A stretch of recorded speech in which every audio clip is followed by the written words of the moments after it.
Hi guys, welcome to your channel Om tutorials coaching. और इस video में आपको स्टेटमेंट ऑफ अफेयर्स के लेजर के बारे में एक्सप्लेन करूंगा, प्लस डेफिशिएंसी का लेजर कैसे प्रिपेयर होता है, कौन कौन से टर्म उसमें आते हैं और कैसे उसका ट्रीटमेंट आप करेंगे। आज इसकी हम लोग बात करेंगे। बस सबसे पहले याद रखिएगा कि इसकी प्रीवियस वीडियो सबसे पहले आप लोग देख लीजिएगा।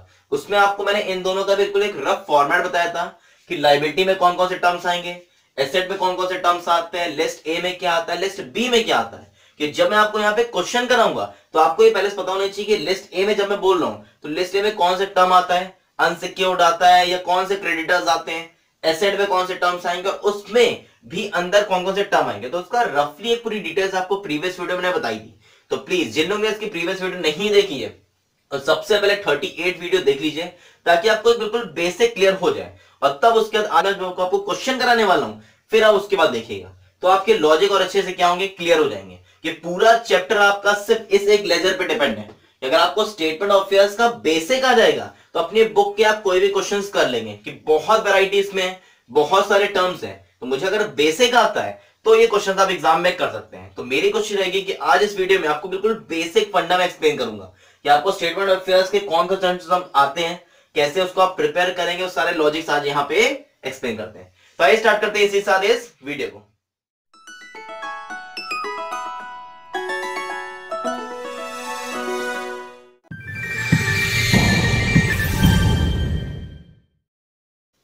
सबसे पहले देख लेते हैं कि स्टेटमेंट ऑफ अफेयर्स का फॉर्मेट क्या होता है।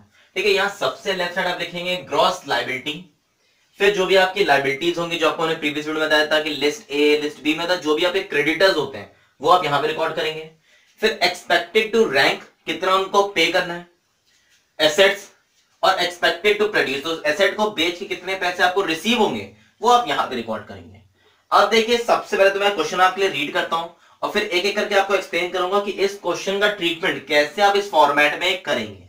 बस याद रखिएगा कि जो आपको मैंने लिस्ट के फॉर्म में बताया था वो आपको यहां फॉलो करना होगा कि सबसे लिस्ट ए लिखेंगे, फिर लिस्ट बी, फिर लिस्ट सी, उस तरीके से सीक्वेंस में क्वेश्चन आप करेंगे। प्लस जो भी देखिए आपको मैं वर्किंग बताऊंगा उसको भी आपको कॉपी में अलग से करना पड़ेगा। सबसे पहले क्वेश्चन आपके लिए मैं रीड करता हूं, यहां पे मेंशन है from the following figures prepare a statement of affairs and deficiency account. आपको दो लेजर यहां बनाने हैं, एक स्टेटमेंट ऑफ अफेयर्स का और एक आपको डेफिशिएंसी अकाउंट अभी आपको मैं बताऊंगा। मेंशन है यहां पे assume that the stock realised 2/3 of its value, the fixtures, ये सब देखिए आपको जो इंफॉर्मेशन गिवन है ऊपर, on 1st April 2013 the data commence business with a capital of 3175, his profit for the first 2 years amounted to 2027 and his drawings were 1500 per year। देखिए ये सारी जो इंफॉर्मेशन है ये आपको बताने की कितनी आपको लायबिलिटी पे करनी है, एसेट को बेच के कितने पैसे आपको रिकवर हो रहे हैं। मगर याद रखिएगा जब आप क्वेश्चन की स्टार्टिंग करेंगे तो सबसे पहले आपको लायबिलिटी लिखनी है। लायबिलिटी में सबसे पहले टर्म आपका unsecured creditors as per list A. तो सबसे पहले यहाँ पे आपको लिखना होगा अनसिक्योर्ड क्रेडिटर्स के बारे में और क्वेश्चन में ये आपको फाइंड आउट करना पड़ेगा कि अनसिक्योर्ड क्रेडिटर्स कहां पे दिए। आप देखिए यहाँ पे आपको उसके जस्ट नीचे पूरा फॉर्मेट दिया है, उसमें कैश स्टॉक यहाँ पे टर्म्स दिए हैं और राइट साइड आपको सारी लायबिलिटीज दी हैं। उस लायबिलिटी में देखिए सबसे पहले ये मेंशन है क्रेडिटर्स अनसिक्योर्ड 6000। तो ये देखिए सबसे पहले आप देखेंगे ग्रॉस लायबिलिटी में कितना है 6000 और इस अनसिक्योर्ड का अमाउंट भी कितना आएगा आपका 6000, वो 6000 आप यहां पे रिकॉर्ड कर देंगे। अब एक चीज बिल्कुल ध्यान से सुनिएगा कि यहां पे लिस्ट ए और लिस्ट सी सिर्फ दो टर्म्स होते हैं जिसका अमाउंट आप आउटर कॉलम में लिखेंगे और लिस्ट बी और लिस्ट डी का अमाउंट आप इनर कॉलम में लिखेंगे। इसको कहीं कॉपीज में प्लीज नोट डाउन कर लीजिएगा कि आपको मैं इसके साथ साथ नेक्स्ट क्वेश्चन जो आप करेंगे अपनी बुक के वहां भी आपको थोड़ा मैं बेसिक हेल्प करने वाला हूं कि यहां पे लिस्ट ए का जो भी आपका अमाउंट है अनसिक्योर्ड का उसको आप अमाउंट कॉलम में लिखेंगे और लिस्ट सी का जो अमाउंट होगा उसको आप आउटर कॉलम में लिखेंगे, लिस्ट बी का जो अमाउंट होगा उसको इनर कॉलम में और लिस्ट डी का जो अमाउंट होगा उसको आप इनर कॉलम में लिखेंगे। कैसे अभी मैं आपको बताने वाला हूं। अब देखिए इसके जस्ट बाद आपका क्या आता है लिस्ट बी। लिस्ट बी में देखिए हम लोग क्या लिखते हैं फुल्ली सिक्योर्ड क्रेडिटर्स। तो इसी नेक्स्ट जस्ट नीचे लिखिए आप फुल्ली सिक्योर्ड क्रेडिटर्स, ये आपका होगा लिस्ट बी में। अब देखिए फुल्ली सिक्योर्ड क्रेडिटर्स मींस होता है कि जो भी आपने क्रेडिटर से पैसे लिए हैं उसके लिए उनको कोई ना कोई सिक्योरिटी रखी है और वो भी आपका फुल अमाउंट, मतलब जितने का आप लोन ले रहे हैं या क्रेडिट पे सामान ले रहे हैं उससे ज्यादा की आपने सिक्योरिटी रखी है। अब देखिए इसी की जस्ट नीचे मेंशन है क्रेडिटर्स सिक्योर्ड 1250, फिर value of securities held by creditors 1750। मतलब यहां पे जो क्रेडिटर्स है वो 1250 के हैं और इसके लिए जो आपने सिक्योरिटी रखी है वो 1750 की है। तो ये किसमें आएगा आपका फुल्ली सिक्योर्ड क्रेडिटर्स में। तो यहां पे देखिए पहले तो इनको मुझे पे कितना करना है 1250, वो आप लिखेंगे इनर कॉलम में। अब देखिए यहां भी इनकी लायबिलिटी कितनी थी वो भी आप यहां लिख देंगे 1250 और इसके बिहाफ पे ये लोग क्या कर रहे हैं एसेट को बेच के अपने पैसे रिकवर कर रहे हैं। तो यहां देखिए इनके पास सिक्योरिटी कितने की थी वो आप इसमें लिख दीजिए। तो इसमें से सिक्योरिटी का हम लोग क्या करेंगे माइनस कर देंगे। तो 1250 के क्रेडिटर्स थे, सिक्योरिटी थी 1750। तो आप खुद देखेंगे कि 1250 मुझे पे करना है और इन लोगों ने एसेट बेच के कितना रिकवर किया 1750। तो क्या ये लोग मुझसे और कुछ रिकवर करेंगे? नहीं। यही रीजन है कि हम लोग यहां पे क्या करेंगे आउटर कॉलम में कोई भी अमाउंट रिकॉर्ड नहीं करेंगे। और आप चीज देखेंगे कि इसके बिहाफ पे 500 रुपए जो अमाउंट आ रहा है उसको आप लिख देंगे यहां पे सरप्लस करके। तो यहां पे तो उन पर्सन के ऊपर हमारी लायबिलिटी हो गई है कि उनको मुझे पे से 1250 करना है, एसेट बेच के वो 1750 रिकवर कर रहे हैं। तो आप आउटर कॉलम में कुछ नहीं लिखेंगे मगर जो 500 रुपए आएगा उसको आप सरप्लस करके इसी के नीचे मेंशन कर देंगे। उसका भी ट्रीटमेंट अभी आगे होगा वो आपको मैं एक्सप्लेन करूंगा। नेक्स्ट देखिए यहाँ पे आता है लिस्ट सी। लिस्ट सी में हम लोग रिकॉर्ड करते हैं पार्टली सिक्योर्ड क्रेडिटर्स। तो देख लीजिए क्या यहाँ पे पार्टली सिक्योर्ड क्रेडिटर्स दिए हैं। तो आप देखेंगे preferential claims for rate and taxes, यहाँ पे कोई भी फर्दर इंफॉर्मेशन नहीं है। अब एक याद रखिएगा पूरा क्वेश्चन आपको अच्छे से रीड करना पड़ेगा स्टार्टिंग से लास्ट तक। पहले ये देखना पड़ेगा कि यहाँ पे लिस्ट ए में क्या क्या आ सकता है। यहाँ तो एक ही टर्म था आपने लिख दिया। फिर यहाँ पे सिक्योरिटी के फॉर्म में या जो फुल्ली सिक्योर्ड क्रेडिटर्स है वो एक से ज्यादा भी दिए हो सकते हैं। इस क्वेश्चन में आपको लिस्ट सी की इंफॉर्मेशन नहीं दी है तो डायरेक्टली हम लोग आ जाएंगे लिस्ट डी पे और लिस्ट डी में देखिए आते हैं प्रेफरेंशियल क्रेडिटर्स। तो प्रेफरेंशियल क्रेडिटर्स यहां पे लिख देते हैं, ये आ जाएगा एज पर लिस्ट डी। अब देखिए क्या यहाँ पे प्रेफरेंशियल क्रेडिटर्स दिए हैं, बिल्कुल दिए हैं।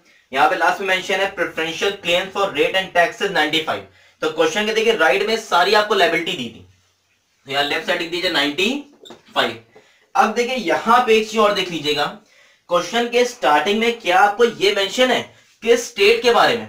नहीं दिया है। तो प्रेफरेंशियल क्रेडिटर्स में डायरेक्टली आप क्या करेंगे प्रेफरेंशियल क्रेडिटर्स लिस्ट डी का लिख देंगे डिडक्टेड एज पर कॉन्ट्रा और इनर कॉलम में आप 95 रिकॉर्ड कर देंगे, आउटर कॉलम में अमाउंट नहीं आएगा। तो इससे आपको एक चीज मिल जाएगी कि मेरी जो टोटल लायबिलिटी है वो 6000 आ रही है क्योंकि लिस्ट यहां पे देखेंगे मेंशन नहीं है। अब आ जाता है एसेट की साइड। एसेट की साइड देखिए सबसे पहले आपने लिस्ट डी तक तो कर लिया है। अब यहां पे क्या आएगा लिस्ट ई और लिस्ट ई में सबसे पहले आप क्या आएगी प्रॉपर्टी या जितने भी आपके एसेट दिए होंगे। तो यहां लिख दीजिए प्रॉपर्टी एज पर लिस्ट ई। अब देखिए यहां पे मुझे कौन कौन से एसेट दिए हैं, याद रखिएगा सबसे पहले उसकी जो एक्चुअल वैल्यू है वो आप इनर कॉलम में लिखेंगे और फिर उनको सेल आउट करके जो आपको रिसीव होना है वो आप यहां लिखेंगे आउटर कॉलम में। तो यहां देखिए सबसे पहले एसेट मुझे दिया है कैश, तो यहां लिखिए कैश। कैश का देखिए अमाउंट गिवन है आपको 115। अब याद रखिएगा 115 आपका यहां पे आएगा और उसी 115 को आप यहां पे लिख देंगे क्योंकि कैश और बैंक आप ही का है, आपको उसको बेचकर पैसे रिकवर करने नहीं है। तो यहां भी आपका सेम अमाउंट आएगा और उसी अमाउंट को आप आउटर कॉलम में रिकॉर्ड कर देंगे। नेक्स्ट देखिए मेंशन है आपको स्टॉक इन ट्रेड। तो नेक्स्ट आप देखिए यहां पे स्टॉक, पहले तो मुझे क्वेश्चन में वैल्यू गिवन है 5110 तो 510 यहां लिख दीजिए। अब देखिए यहां पे क्वेश्चन के जस्ट ऊपर जो मैंने बिल्कुल स्टार्टिंग में रीड किया था वहां पे बोला जा रहा है कि स्टॉक को बेच के आपको कितने पैसे रिकवर हो रहे हैं। जैसे आपने और चैप्टर्स में किया होगा एडमिशन रिटायरमेंट 12th में पढ़ा होगा, तो वहां भी क्वेश्चन के जस्ट नीचे आपको मेंशन होता था कि मशीनरी की वैल्यू दी हुई है, अब आप उसको 10% डेप्रिसिएशन पे या वैल्यू इंक्रीज करके बेच रहे हैं। तो सेम वो इंफॉर्मेशन आपको यहां पे भी दी होगी। इस क्वेश्चन में बोला जा रहा है assume that stock realized 2/3 of its value। तो यहां स्टॉक की वैल्यू तो 510 है मगर इसकी वैल्यू 2/3 पे रियलाइज हो रही है। तो कितनी रियलाइज होगी 510 इंटू 2/3। तो कैलकुलेट कर दो आपके लिए 510 इंटू 2 डिवाइड बाय 3। तो यहां पे देखिए 340 आएगा, उस 340 को आप यहां पे रिकॉर्ड कर देंगे। ये हो सकता था लिखा होता ज्यादा पे बेच रहे हैं तो वो वैल्यू लिख देते हैं। तो यहां पे जो क्वेश्चन में गिवन है वो लिखेंगे और यहां पे जितना बेच के आपको रिकवर हो रहा है वो मेंशन करेंगे। नेक्स्ट देखिए मुझे मेंशन है डेटर्स। डेटर्स क्या रखे, कभी भी वो लिस्ट ई में नहीं आएगा, उसकी अलग से लिस्ट एफ है, उसमें आपको डेटा जैसे यहां गिवन है डाउटफुल डेब्ट दिया है, बैड डेब्ट दिया है, वो सब आपका लिस्ट एफ में आएगा। फिर देखिए लास्ट में मेंशन है फिक्चर्स, तो फिक्चर्स लिख दीजिए। तो फिक्चर देखिए वैल्यू गिवन है मुझे 282। अब देखिए क्या इसका कोई एडजस्टमेंट दिया है, तो यह मेंशन है fixtures 1/2 the share at par. तो इसमें बोला जा रहा है जो फिक्चर्स की वैल्यू है वो 1/2 पे रिकवर हो रहा है। तो फिक्चर्स दिया मुझे 282 है, इनटू आप हाफ कर देंगे इसका, तो हाफ आ जाएगा 141। ये 141 आप यहां पे रिकॉर्ड कर देंगे। एक टर्म देखिए लास्ट में और मेंशन है आपको शेयर्स, तो शेयर्स लिख दीजिए। ये गिवन है 250 और यहां मेंशन है शेयर्स के लिए देखिए मुझे कोई भी इंफॉर्मेशन नहीं है, तो शेयर्स आपका रिकवर हो रहा है पार वैल्यू पे, तो डायरेक्टली आप क्या करेंगे 250 यहां लिखा हुआ है, उसी 250 को आप यहां पे रिकॉर्ड कर देंगे। तो यहां पे ये नहीं बोला जा रहा है कि ज्यादा या कम, सीधे मेंशन है शेयर्स एट पार वैल्यू, तो 250 यहां है, 250 आप यहां पे रिकॉर्ड कर देंगे। अब इसका देखिए आप क्या करेंगे, टोटलिंग यहां पे आप रिकॉर्ड करेंगे, तो इसकी टोटलिंग कर लेते हैं और इसके जस्ट सामने आप लिख देंगे टोटल ऑफ लिस्ट ई, तो ये आएगा 115, 340, नेक्स्ट है 141, नेक्स्ट आपका आ रहा है 250, तो ये 846 आप यहां पे लिख देंगे। अब देखिए यहां पे आएगा लिस्ट एफ और उसमें आपके डाउटफुल डेब्ट आते हैं, तो यहां नेक्स्ट आपकी हेडिंग आ जाएगी बुक डेब्ट एज पर लिस्ट एफ।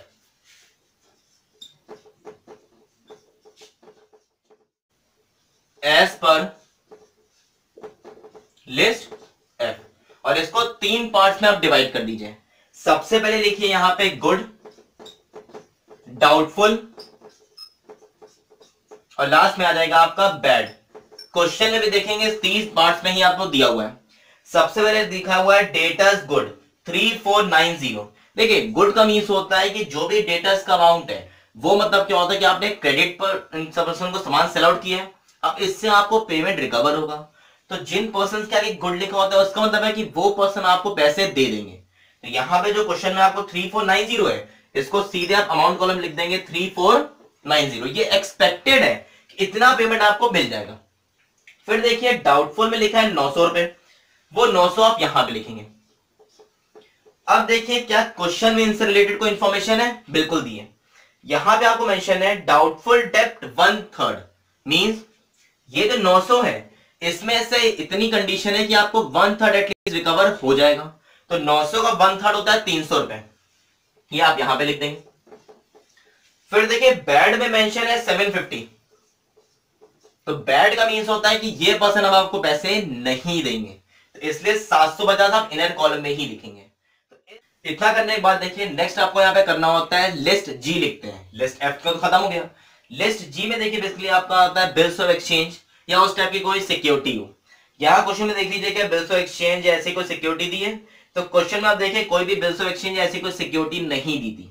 तो इसी के जस्ट बाद आप लिखेंगे जो भी आपका देखिए ये अमाउंट आता है सरप्लस, उस 500 रुपए को आपको यहां पे भी रिकॉर्ड करना होता है इसके जस्ट बाद, क्योंकि लिस्ट जी तो दिया नहीं है। तो इसी के बाद आप लिखेंगे सरप्लस फ्रॉम सिक्योरिटीज, तो ये जो 500 रुपए आपका सरप्लस अमाउंट आ रहा है वो आप यहां पे रिकॉर्ड कर देंगे। तो यहां पे आप लिखिए सरप्लस फ्रॉम सिक्योरिटी, देखिए अमाउंट आपका आ जाएगा 500 रुपए। अब इसका देखिए आप क्या करेंगे, इस अमाउंट में इन चारों को ऐड करिए और आपका जो टोटल आ देखिए आप यहाँ पे मेंशन कर देंगे, तो टोटल हम लोग कर लेते हैं। तो सबसे पहले मेंशन आपको 846, इसमें प्लस करेंगे आप 3490, इसमें ऐड करेंगे 300 रुपए और फिर इसमें ऐड करेंगे 500 रुपए।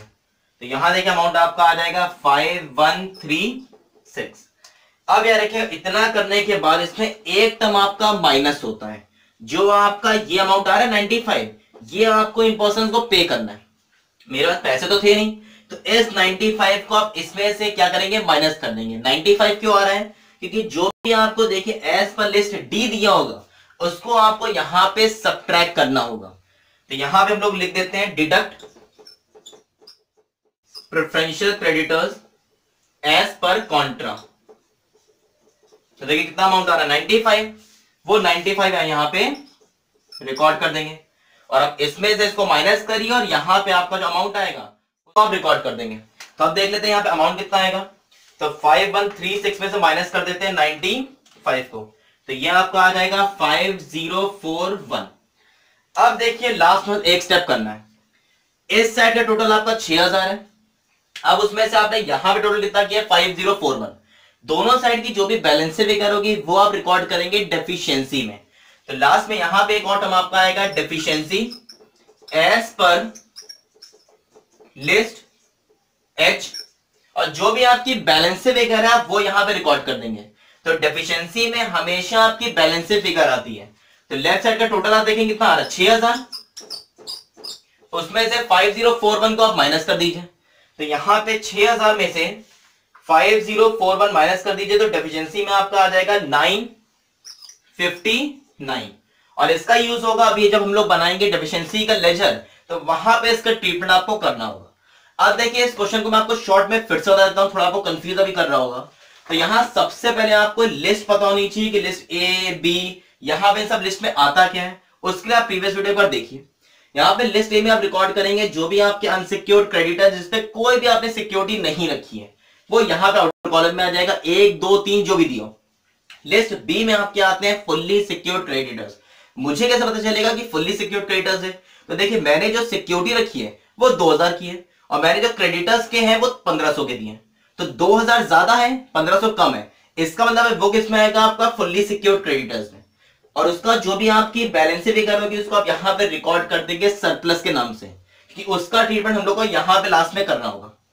नेक्स्ट देखिए यहां पे आते हैं आपके लिस्ट सी। लिस्ट सी यहां पे नहीं दिया था क्योंकि पार्टली सिक्योर्ड क्रेडिटर्स के बारे में कोई भी इंफॉर्मेशन नहीं है। फिर उसके बाद आपका लिस्ट डी आएगा जो भी प्रेफरेंशियल क्रेडिटर्स हैं, और उसको आपको इनर कॉलम में लिखना होगा। फिर यहां पे टोटलिंग करिए, जो भी अमाउंट आ रहा है यहां लिख दीजिए। बस लिस्ट ए का और लिस्ट सी का जो अमाउंट आएगा वो आपका आउटर कॉलम में आएगा। राइट साइड सबसे पहले आप लिखेंगे जितने भी आपके एसेट हैं, बस यहां पे डाउटफुल डेब्ट नहीं आएगा, डेटर्स से रिलेटेड जो भी इंफॉर्मेशन है, बैड डेब्ट हो गया, वो आपका अलग से लिस्ट में आता है, तो यहां लिखिए उसकी एक्चुअल वैल्यू, और जो आपको क्वेश्चन के बाहर मेंशन है कि बेच के आपको इतना इतना पैसा रिकवर होगा, उसको आप यहां पे रिकॉर्ड कर देंगे। फिर आ जाइए लिस्ट ई पे, यहां पे डाउटफुल डेब्ट को आप इस तरीके से लिखेंगे। फिर सरप्लस यहां पे आता है, लिस्ट जी आता है, लिस्ट जी यहां पे नहीं दिया है, आगे वाले क्वेश्चंस में आपको वो भी मैं एक्सप्लेन करूंगा। तो इस तरीके से पूरा फॉर्मेट कंप्लीट करके बिल्कुल लास्ट में जो भी बैलेंस फिगर आएगी वो लिख देंगे deficiency as per list H. अब मैं आपको बताता हूं इसके बाद ये डेफिशिएंसी का लेजर कैसे बनता है, तो प्लीज इसको सबसे अच्छे से नोट डाउन कर लीजिए।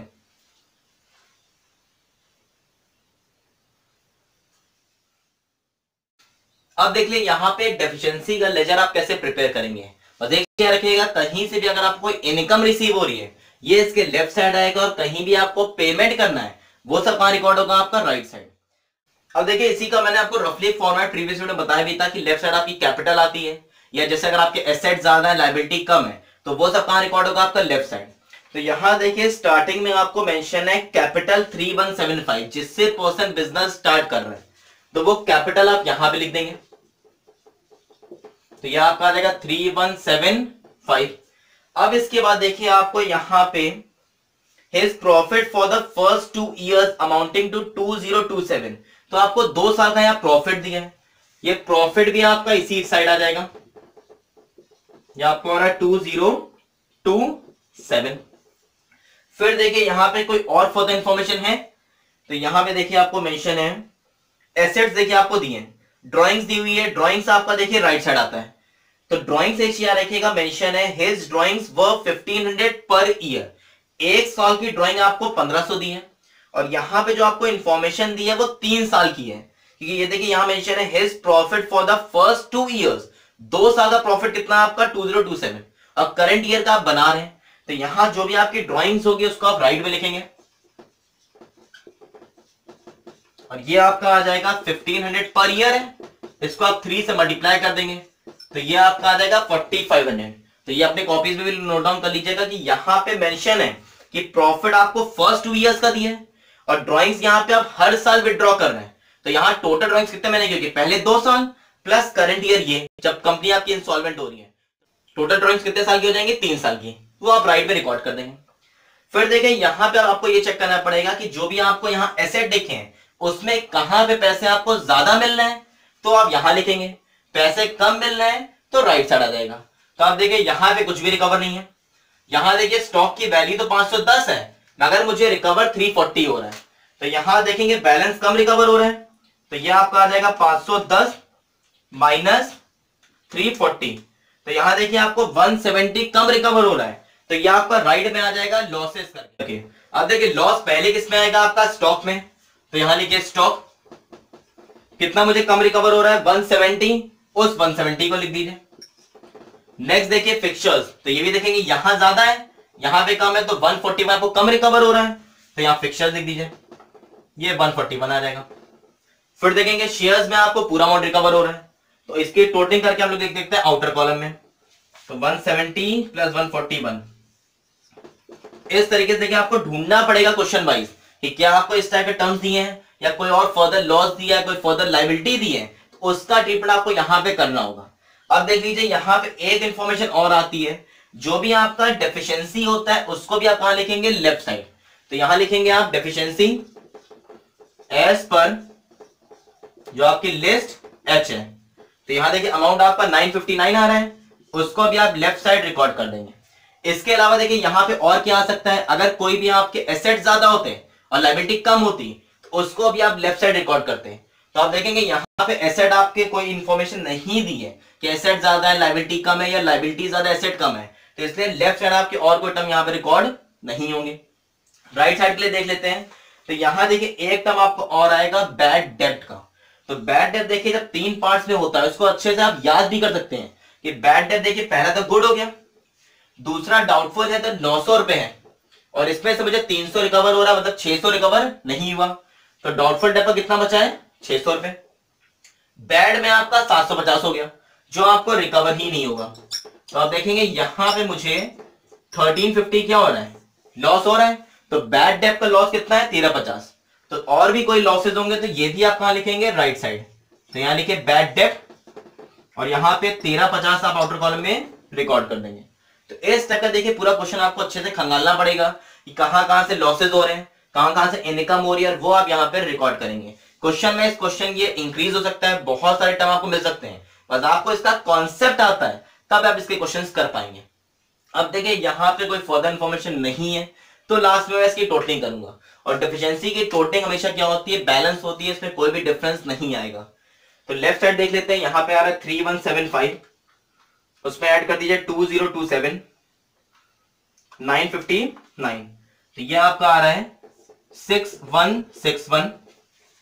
राइट साइड का देख लेते हैं 4500, इसमें आप ऐड कर देंगे 311 और इसमें ऐड कर देंगे 1350, तो ये भी आपका देखिए आ रहा है 6161।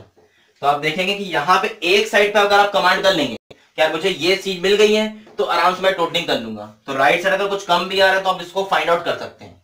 ज्यादातर देखिए लॉसेज आपको यहां से मिलेंगे बैड डेब्ट से, एसेट से रिकवर हो सकता है, और एसेट में अगर मान लीजिए यहां पे दिया होता 141 और यहाँ पे 282, तो जो मैं यहाँ पे लिख रहा हूँ पिक्चर्स वो मैं यहाँ पे लिखता हूँ कि अगर आपको पैसे रिकवर हो रहे हैं ज्यादा तो आपकी इनकम होगी, पैसे रिकवर कम हो रहे हैं तो लॉस होगा। बाकी और पॉइंट्स होंगे तो मैं आगे वाली वीडियोस में आपको और भी पॉइंट्स लेके आऊंगा और एक्सप्लेन करूंगा।